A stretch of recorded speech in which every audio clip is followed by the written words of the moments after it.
Miss হবে না আপনার পছন্দের টিভি শো। দেখুন জি5 অ্যাপে একদম ফ্রি।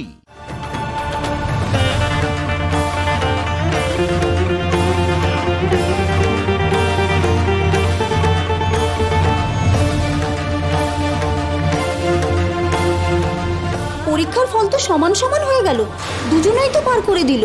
তাহলে কে আসলে বৌরানীর আশীর্বাদ ধন না, কে সিংহ বাড়ির বউ হবে? বৌরানীর এই কেমন লীলা খেলা? এর মধ্যে বৌরানীর কোনো লীলা নেই। এই মুহূর্তে আমি আর উজ্জয়িনীদি যা করলাম তার মধ্যে বৌরানীর কোনো লীলা নেই। আছে সায়েন্স, বিজ্ঞান। আমার পা কিন্তু একটুও পড়েনি বাবা। উজ্জয়িনীদি আপনাকে ঠকিয়েছে, আপনার সাথে ছল করেছে, সহজ ভাষায় যাকে বলে আপনাকে চিট করেছে।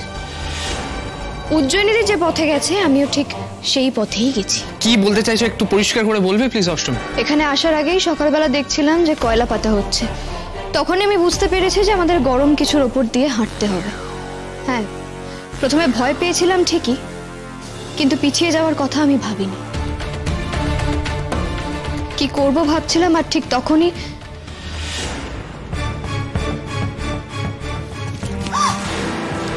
সরি, কিন্তু জানো তো এই ধাক্কাটা আমি তোমাকে ইচ্ছে করে মারলাম। এখন তো এইটুকু ধাক্কা মারলাম, কিন্তু পরের বার এক ধাক্কা এই বাড়ি থেকে তোমাকে বের করে দেবো। ও হ্যাঁ, আজকে পরীক্ষা না? তুমি তো গোহারান হারবে অষ্টমী, আর আয়ুষ হবে আমার।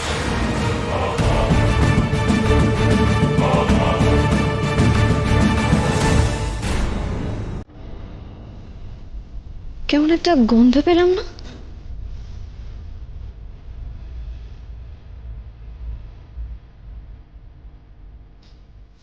গন্ধটা খুব চেনা লাগছে, কিন্তু মনে করতে পারছি না কিসের গন্ধ। মনে পড়েছে, এটা তো অ্যান্টিফায়ার সলিউশনের গন্ধ, কিন্তু এই গন্ধটা উজ্জয়িনীদের গা থেকে কেন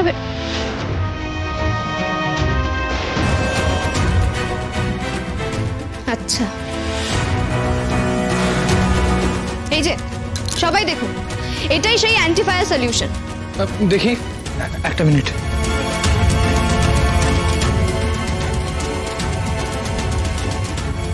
এটা আবার কি জিনিস?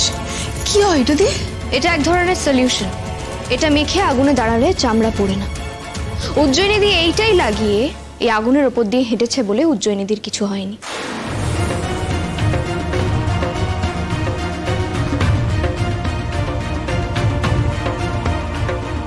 আমিও ঠিক সেই পথেই গেছি, আমিও এই সলিউশনটা পায়ে লাগিয়ে কয়লার ওপর দিয়ে হেঁটেছি, তাই আমাদের কারোরই কিচ্ছু হয়নি। সেই জন্যই বললাম এর মধ্যে কোনো লীলা নেই, এর মধ্যে আছে ছল চাতুরি আর আছে বিজ্ঞান। এবার কি হবে? মেয়েটা তো সবটাই ধরে ফেলেছে, এবার সবাইকে আমি কি জবাব দেব? জি5 ডাউনলোড করুন আর সব এপিসোড দেখুন একদম ফ্রি।